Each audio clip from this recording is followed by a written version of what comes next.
So now I've got my pieces of fabric. You can see it's pinned. The wrong side is actually facing out right now because when I'm finished sewing this, I'm going to leave a little gap so that I can actually flip it inside out so I can hide all my seams. But we have to actually sew it together first. So I'm going to take my material and I'm going to choose one of these lines. These are actually called seam allowances and they help you keep your sewing straight. I'm going to take the edge of my fabric, I'm going to line it up with one of those seam allowances, and then I'm going to press down the presser foot.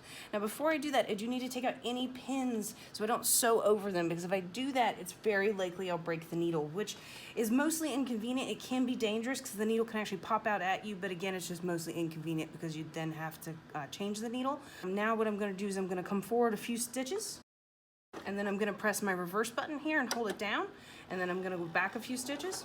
Something my grandmother taught me. And that helps to anchor the stitch, and then I'm going to go ahead and stitch all the way around the actual piece.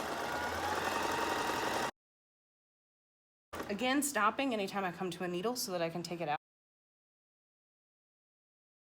Now, when I come to a corner, I'm going to turn the wheel towards me, embed the needle, and lift up my presser foot, and then I'm going to rotate my fabric and then put the presser foot back down before I begin to sew again. Again, taking out any of the needles that might be in the way.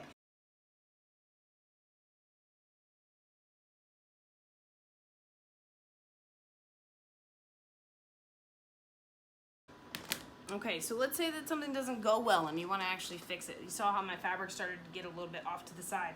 What I'm going to do here is I'm going to take my seam ripper. This is a great emergency tool just to have. I'm going to place it in between the two pieces, and then I'm going to slide it up that seam, and it's going to pull out the threads that I just put into place, allowing me to re-sew that so that I can get it nice and flat.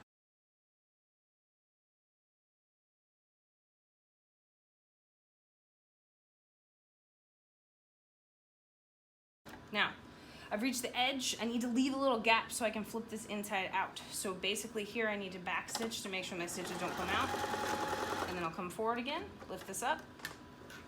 If it doesn't come loose right at first, that's fine. Just turn the wheel a little bit and you'll probably find that the threads will come loose, and then I'm just gonna cut it so that I don't have a ton of extra thread. So once you've got your pieces sewn together, remember we left this gap. But the key with this gap is we're now gonna turn everything inside out. Now this can get a little tricky. You're probably gonna see me go into time lapse here in just a second, because it's gonna take me a minute.